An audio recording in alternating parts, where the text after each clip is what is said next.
শহীদ মিনারে জুলাই অভ্যুত্থানের ঘোষণাপত্র, 2.5 লাখ মানুষ জমায়েতের পরিকল্পনা, আইনি ভিত্তি নিয়ে প্রশ্ন। ঢাকা বিশ্ববিদ্যালয়ে হাসিনার নতুন গ্রাফিতিতে ছাত্র জনতার ঘৃণা ও ক্ষোভ, জুতা নিক্ষেপ, স্বৈরাচারের স্মৃতি মুছে ফেলার অভিযোগ। জুলাই অভ্যুত্থানে ঢাকা বিভাগের 77 শহীদ পরিবারকে আর্থিক অনুদান, মামলা সহায়তায় 7 দিনে লিগ্যাল এইড সেল। আমরা যতদিন বেঁচে আছি, আমাদের একজন শহীদ পরিবার যতদিন আছে ততদিন আমাদের ফাউন্ডেশন থাকবে। জনগণের অধিকার আদায়ে আরেকটি যুদ্ধের ডাক, তারেক রহমানের মতামতের ভিত্তিতেই দেশকে গড়ে তোলার আহ্বান। সরকার বা আদালত নিষিদ্ধ না করলে নির্বাচনে অংশ নিতে বাধা নেই আওয়ামী লীগের, চট্টগ্রামের সিএসসি। সরকার যদি কোনো দলকে নিষিদ্ধ ঘোষণা না করে, তাদের রেজিস্ট্রেশন তারা আমরা বাদী করতে পারি না। এটা রাজনৈতিক সিদ্ধান্ত অথবা কোর্টের সিদ্ধান্ত, এর দুইটার একটা হতে হবে। এবং সচিবালয়ে আগুনের প্রাথমিক প্রতিবেদন জমাকাল, পরীক্ষা নিরীক্ষায় বিলম্ব, ক্ষতিগ্রস্ত ভবন সংস্কারের সিদ্ধান্ত পড়ে।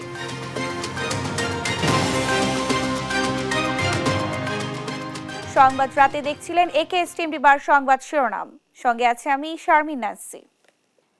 এবারে বিস্তারিত। কাল কেন্দ্রীয় শহীদ মিনারে জুলাই বিপ্লবের ঘোষণাপত্র প্রকাশ করবে বৈষম্য বিরোধী ছাত্র আন্দোলন, যেখানে 2.5 লাখ মানুষ জমায়েতের পরিকল্পনা করছে তারা।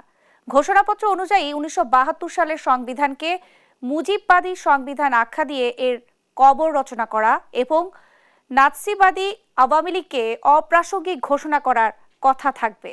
তবে আগামী সংসদ বৈধতা না দেওয়া পর্যন্ত ঘোষণাপত্রের কোনো আইনি ভিত্তি নেই বলে জানান আইনজীবীরা।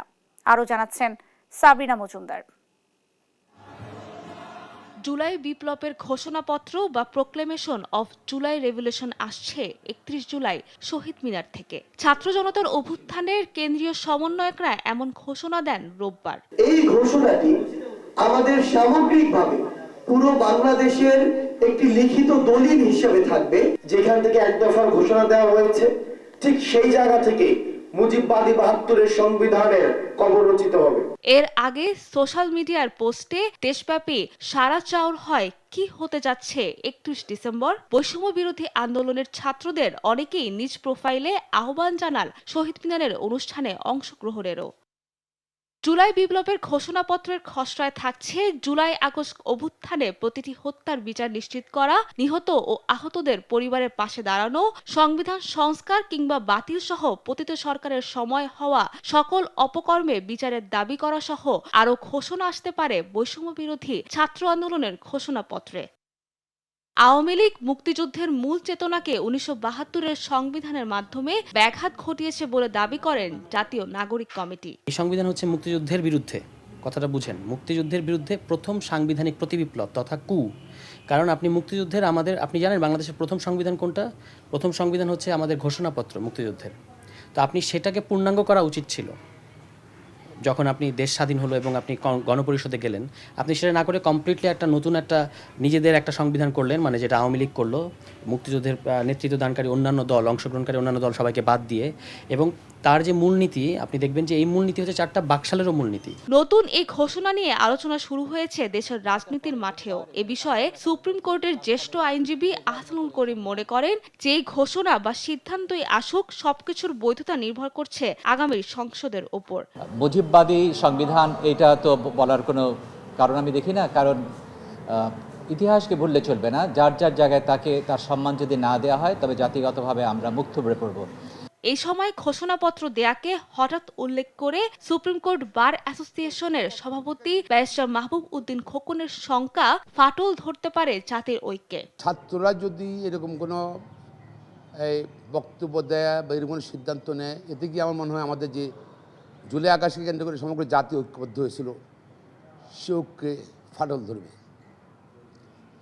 এবং ফাটল ধরলে যারা চায় সরকারের ভিতর বা অন্যান্য বাহিনীর ভিতরে গাপটি মারা গত সরকারের লোকজন রয়ে গেছে বহাল তবিয়তে, তারা সুযোগ নিতে পারে, নিয়ে কিন্তু অসাংবিধানিক সরকার চলে আসতে পারে।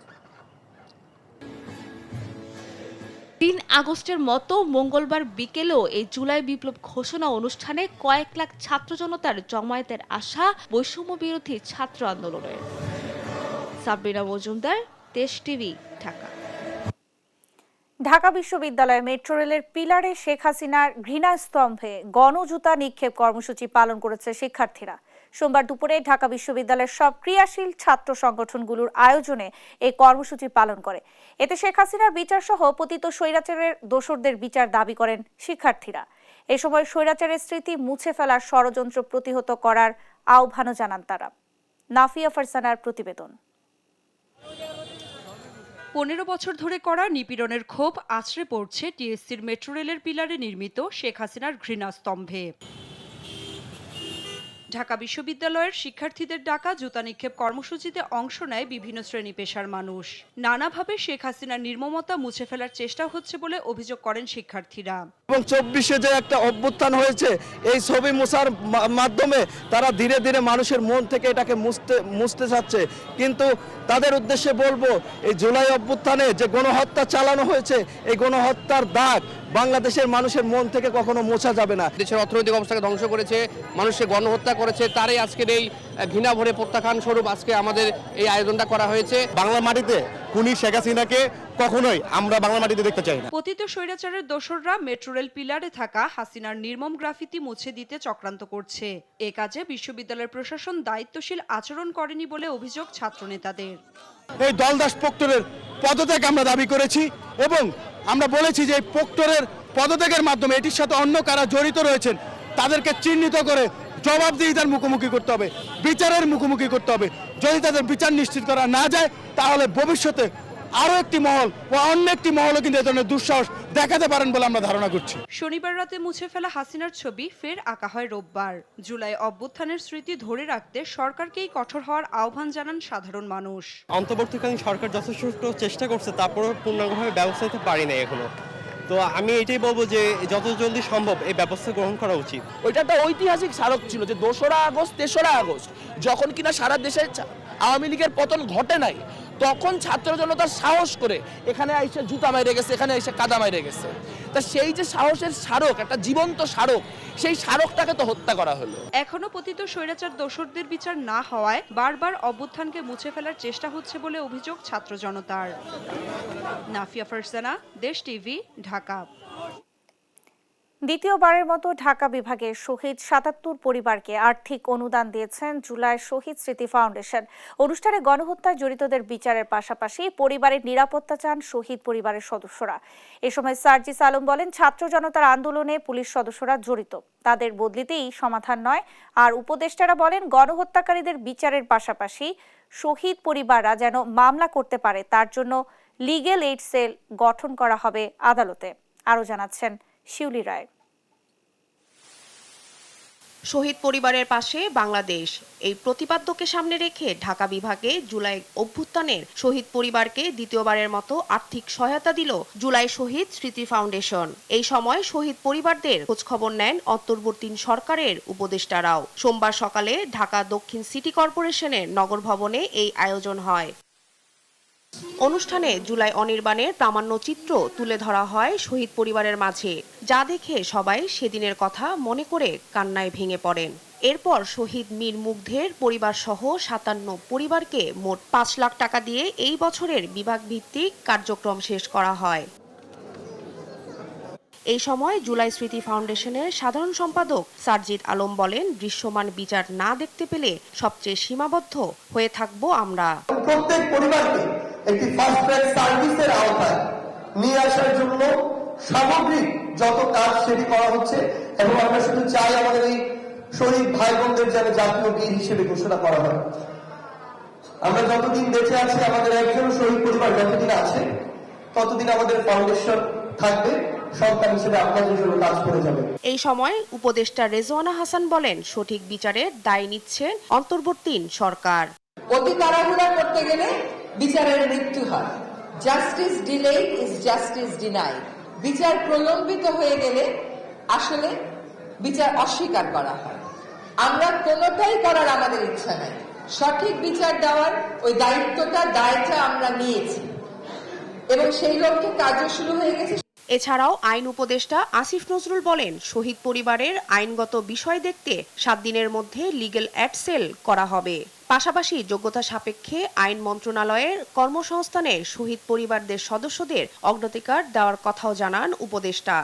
আমাদের আইন মন্ত্রণালয়ের পক্ষ থেকে যে লিগালি একটা সেল করে দিব, এটাও তোমাদেরকে আমি কথা দিচ্ছি 7 দিনের মধ্যে করে দেব। আমাদের মন্ত্রণালয়ের নিয়োগের ক্ষেত্রে যোগ্যতার সাপেক্ষে এই শহীদ পরিবারের সদস্যদেরকে আমরা অগ্রাধিকার দেব। বিভেদ ভুলে গিয়ে সবাইকে এক থাকার কথাও বলেন উপদেষ্টারা। এই পর্যন্ত 700 পরিবারকে আর্থিক সহায়তা দিয়েছে জুলাই স্মৃতি শহীদ ফাউন্ডেশন। শিউলি রায়, দেশ টিভি, ঢাকা। আকস্মিক যে কোনো পরিস্থিতি মোকাবেলার প্রস্তুতি রাখার পাশাপাশি অভ্যুত্থানের উদ্দেশ্য ধারণ করে স্থানীয় প্রশাসনকে কাজ করার নির্দেশনা দিয়েছেন অন্তর্বর্তী সরকারের প্রধান উপদেষ্টা ডক্টর মোহাম্মদ ইউনূস। বলেছেন, নাগরিক অধিকার নিশ্চিত করলে নিশ্চিত হবে সংখ্যালঘুদের অধিকার। নিত্যপণ্যের দাম নিয়ন্ত্রণে প্রয়োজনীয় ব্যবস্থা নেওয়ার নির্দেশনা দিয়ে বলেছেন, আইনশৃঙ্খলা বাহিনী যারা অপরাধের সাথে জড়িত তাদের বিচার হতে হবে। সাইফুল রিপনের প্রতিবেদন। সোমবার তেজগাঁও কার্যালয় থেকে ভার্চুয়াল মাধ্যমে যুক্ত হয়ে 4 বিভাগের বিভাগীয় কমিশনার ও 31 জেলার ডেপুটি কমিশনারের সাথে মতবিনিময় করেন অন্তর্বর্তী সরকারের প্রধান উপদেষ্টা ডক্টর মোহাম্মদ ইউনূস। উদ্ভুত্থানের জন্ম হলো, সেটাকে ধারণ করে সেটার স্পিরিট কে প্রসারিত করে আমরা যে কাজকর্মগুলো করব সেগুলো যাতে মানুষ মনে করে যে হ্যাঁ একটা বড় পরিবর্তন হয়েছে, পরিবর্তনটা যেন চোখের লাগে। এ সময় প্রধান উপদেষ্টা বলেন, শুধু সংখ্যালঘু নয়, সব নাগরিকের অধিকার নিশ্চিত করতে চায় সরকার। জনজীবনে স্বস্তি আনতে নিত্যপণ্যের দাম নিয়ন্ত্রণে স্থানীয় প্রশাসনের সবাইকে নিজেদের মধ্যে প্রতিযোগিতা করার তাগিদও দেন ডক্টর মোহাম্মদ ইউনূস। দ্রব্যমূল্য একটা বড় ইস্যু, এখান থেকে চেষ্টা হচ্ছে কিভাবে এটাকে আয়ত্তে আনা যায়। এখন আয়ত্তে আনার সুযোগ আরো বেশি সৃষ্টি হয়েছে, আগের চেয়ে অনেক বেশি সুযোগ সৃষ্টি হয়েছে। সেই সুযোগটাকে ব্যবহার করে যাতে এটা আমরা প্রতিযোগিতার মধ্যে থাকি। সংখ্যালঘুদের অধিকার যে আমি নানাভাবে বলার চেষ্টা করছি, সংখ্যালঘুদের অধিকার বলে আলাদা অধিকার থাকার দরকার নেই। আমরা যে নাগরিক অধিকার, সেই অধিকারটা প্রতিষ্ঠিত করতে পারলেই আমরা এই কাজে সফল হয়ে গেলাম। পুলিশের মনোবল ফিরিয়ে আনতে হবে উল্লেখ করে যে কোনো আকস্মিক পরিস্থিতি মোকাবেলায় স্থানীয় প্রশাসনকে প্রস্তুত থাকার আহ্বান জানান প্রধান উপদেষ্টা। পুলিশের তাদের যে ভূমিকা, তারা মনোবল হারিয়েছে, যেহেতু তাদের উপরে অনেক অভিযোগ যে অভ্যুত্থানের সময় যে ভূমিকা তারা পালন করেছে, সেই জন্য মানুষ তাদের উপরে ক্ষুব্ধ। কাজে তাদের ভূমিকা, তাদের মনোবল বৃদ্ধি, যে যারা দোষী তাদের অবশ্যই শাস্তি হবে, কিন্তু তারা নির্দোষ, তারা যেন নিশ্চিতভাবে তাদের ভূমিকা পালন করতে পারে। নতুন বছরে শিক্ষার্থীদের হাতে নতুন বই তুলে দেওয়ার প্রসঙ্গে আলোচনার সময় জনভোগান্তি কমাতে স্থানীয় প্রশাসনকে কর্মপন্থা তৈরি ও বাস্তবায়নের তাগিদ দেন প্রধান উপদেষ্টা। যখন অনিশ্চয়তার সৃষ্টি হয় তখন মানুষ একটু ক্ষুব্ধ হয় যে কি হবে জানি না, কি ছেলেমেয়েরা বই পাচ্ছে না, এটা অনিশ্চয়তা হচ্ছে, এটা নিয়ে একটু মানুষের মনে দ্বন্দ্ব সৃষ্টি হয়, অশান্তির সৃষ্টি হয়। সে অশান্তি নিরসন করা যায় যদি আমরা একটা সিস্টেমেটিক্যালি বলি, এবার যারা এসছে এইভাবে পাবে এবং এই হলো নিয়ম। সাইফুল রিপন, দেশ টিভি, ঢাকা। মত পার্থক্য থাকবে, এটি স্বাভাবিক উল্লেখ করে দেশ ও দেশের মানুষ ক্ষতিগ্রস্ত করে মত পার্থক্য এমন পর্যায়ে না নিতে সজাগ থাকার আহ্বান জানিয়েছেন বিএনপির ভারপ্রাপ্ত চেয়ারম্যান তারেক রহমান। বলেছেন, যে মতামতের পক্ষে জনসমর্থন বেশি সেই মতামতের ভিত্তিতেই দেশকে গড়ে তোলা হবে। বলেছেন, দেশকে এগিয়ে নিতে হলে ঐক্য ধরে রাখতে হবে। সাইফুল রিপনের আরও একটি প্রতিবেদন। বিএনপির ভারপ্রাপ্ত চেয়ারম্যান তারেক রহমানের পক্ষ থেকে নীলফামারীতে র্যাবের ক্রসফায়ারে নিহত গোলাম রব্বানীর পরিবারের কাছে নতুন বাড়ি হস্তান্তর উপলক্ষে স্থানীয় দুবাছড়ি দ্বিমুখী দাখিল মাদ্রাসা প্রাঙ্গণে সমাবেশ করে আমরা বিএনপি পরিবার। সমাবেশে অংশ নিয়ে অন্তর্বর্তী সরকারকে নিরপেক্ষ দায়িত্ব পালনের আহ্বান জানান বিএনপির সিনিয়র যুগ্ম মহাসচিব রুহুল কবির রিজভী। বলেন, সংবিধান বাতিল করলে মুক্তিযুদ্ধকে অস্বীকার করা হয়, সংবিধান সংশোধন হতে পারে, বাতিল নয়। এটা হঠাৎ সব বাতিল করে দিলে পরে তো মুক্তিযুদ্ধকে অস্বীকার করা হয়, স্বাধীনতাকে অস্বীকার করা হয়। সংবিধানের মধ্যে আওয়ামী ফ্যাসিবাদ বাকশালের যে বৈশিষ্ট্য, সেটা দূরীভূত করতে হবে। এই সরকার যদি কোনো একটি দিকে হেলে যান, তাহলে এই সরকারকে জনগণ কখনোই মেনে নেবে না। দেশের আনাচে কানাচে এখনো পতিত স্বৈরাচারের প্রেতাত্মারা অবস্থান নিয়ে ষড়যন্ত্র করছে দাবি করে বিএনপির ভারপ্রাপ্ত চেয়ারম্যান তারেক রহমান বলেন, দেশকে এগিয়ে নিতে হলে ঐক্য ধরে রাখতে হবে। সকলে সকলের মতামত উপস্থাপন করবেন, কিন্তু দিন শেষে যেই মতামতের পক্ষে সবচাইতে বেশি সমর্থন থাকবে সেই মতামতের ভিত্তিতেই আমরা দেশকে গড়ে তুলব। মত পার্থক্য থাকতে পারে, কিন্তু আমাদেরকে খেয়াল রাখতে হবে যাতে সেই মত পার্থক্য এমন কোনো পর্যায়ে না পৌঁছায় যেখানে দেশ ক্ষতিগ্রস্ত হবে, দেশের মানুষ ক্ষতিগ্রস্ত হবে। মানুষের যে অধিকার প্রতিষ্ঠার জন্য এত আত্মত্যাগ, সেই অধিকার ফিরিয়ে দেয়া সামনের বড় যুদ্ধ দাবি করেন বিএনপির ভারপ্রাপ্ত চেয়ারম্যান। যদি আমাদের এরকম একটি সরকারকে গড়ে তুলতে হয়, যেই সরকার মানুষের বিপদে পাশে দাঁড়াবে, যেই সরকার দেশকে সামনে নিয়ে যাওয়ার জন্য কাজ করবে, তাহলে প্রিয় ভাই বোনেরা, বাংলাদেশের দলমত নির্বিশেষে প্রতিটি সাধারণ মানুষকে এগিয়ে আসতে হবে। জনগণ বিএনপির সবচেয়ে বড় শক্তি উল্লেখ করে তারেক রহমান বলেন, বিএনপি সবসময় চেষ্টা করে জনগণের পাশে থাকতে, জনগণকে পাশে রাখতে। আমরা সকল সময় চেষ্টা করি জনগণের পাশে থাকতে, জনগণের পাশে থেকে জনগণকে পাশে রাখতে। সাইফুল রিপন, দেশ টিভি, ঢাকা। জামায়াতে ইসলামী আমির ডাক্তার শফিকুর রহমান বলেছেন, একদল ষড়যন্ত্রকারী সংখ্যালঘু এবং সংখ্যাগুরু বলে দেশকে বিভক্ত করতে চায়। এই বিভক্তির কবর রচনা করা হবে। সোমবার দুপুরে দিনাজপুরের বীরগঞ্জ সরকারি কলেজ মাঠে এক পথসভায় প্রধান অতিথির বক্তব্যে তিনি এসব কথা বলেন। জামায়াতের আমির বলেন, গেল 15 বছরে 26 লাখ কোটি টাকা বিদেশে পাচার করেছে আওয়ামী লীগ। টাকা পাঠানোর পর দেশ ছেড়ে পালিয়েছে দলটি। অথচ দেশের প্রতি যাদের ভালোবাসা আছে তারা কখনো দেশ ছেড়ে পালিয়ে যেতে পারে না। জামায়াতের শীর্ষ 11 নেতাকে বিগত সরকার খুন করেছে, বিচারিক আদালতের নামে হত্যা করেছে, তবুও জামায়াতের কেউ পালিয়ে যায়নি বলেও মন্তব্য করেন তিনি।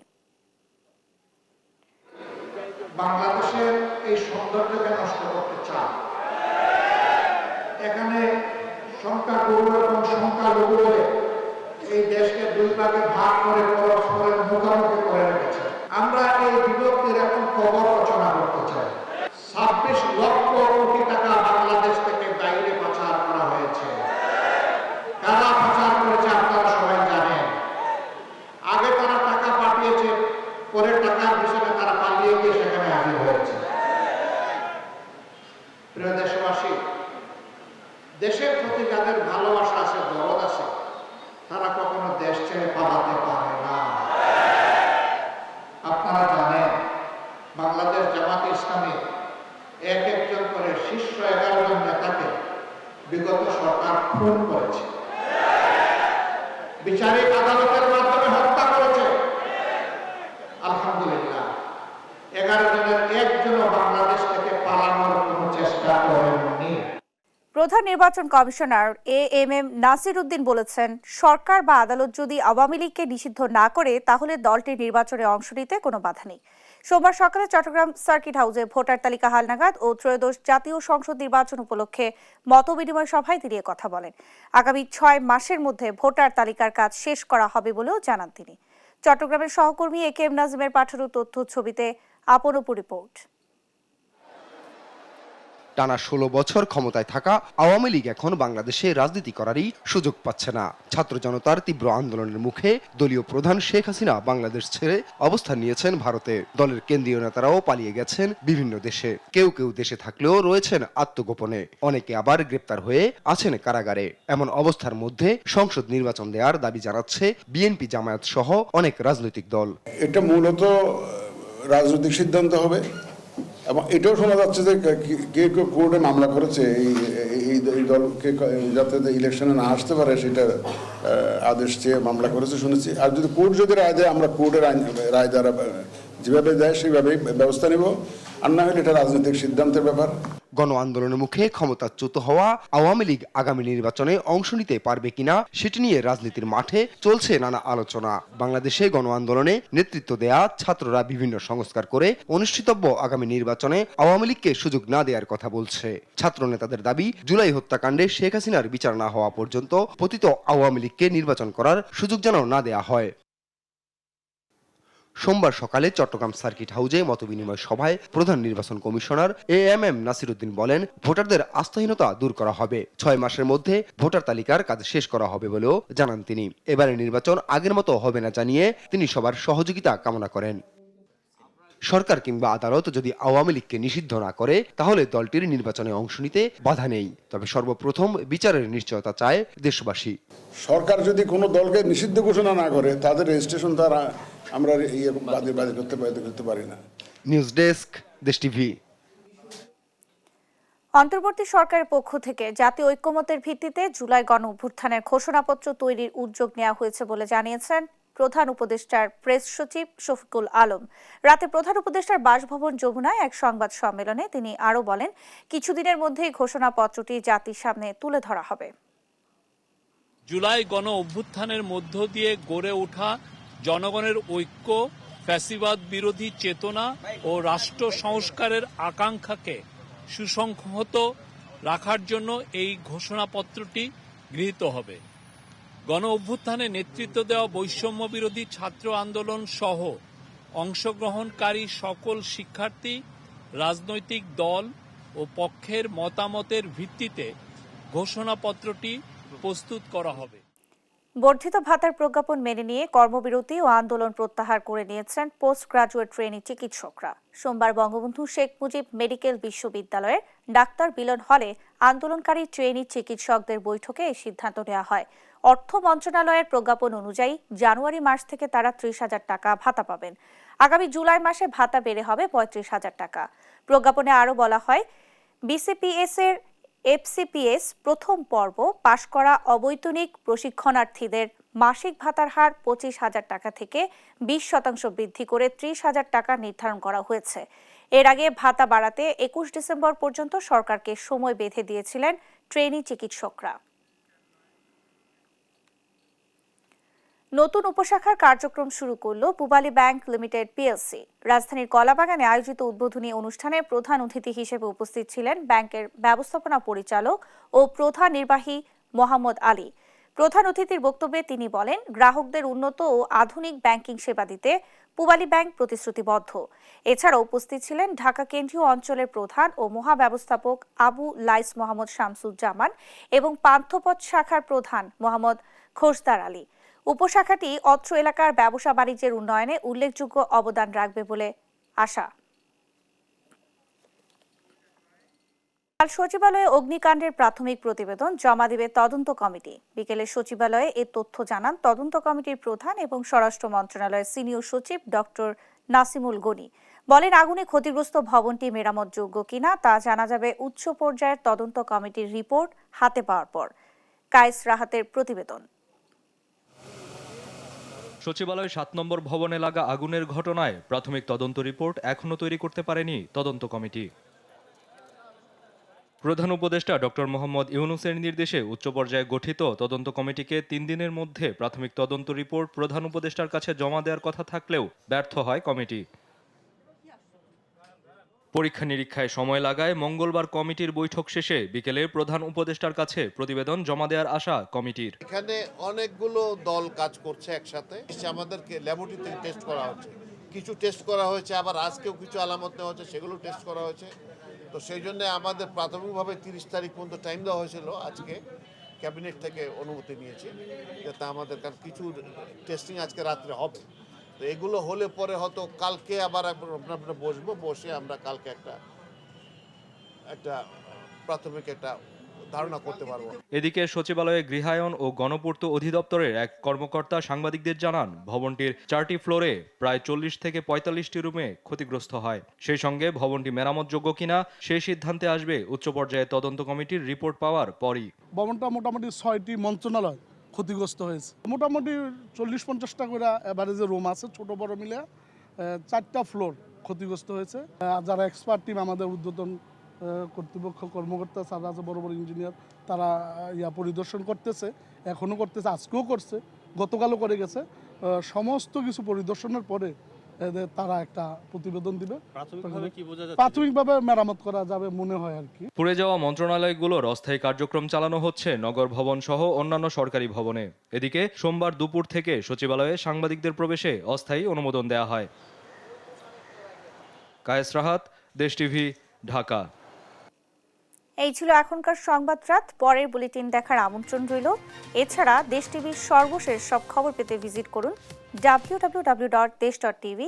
ফেসবুকে আমাদের সঙ্গে যুক্ত থাকুন দেশ টিভি অথবা দেশ টেলিভিশন পেজে। এছাড়াও সর্বশেষ সব ভিডিও পেতে ইউটিউবে আমাদের হ্যান্ডেল @দেশ টেলিভিশন অথবা @দেশ টিভি নিউজ লিখে সার্চ করুন। ধন্যবাদ সবাইকে।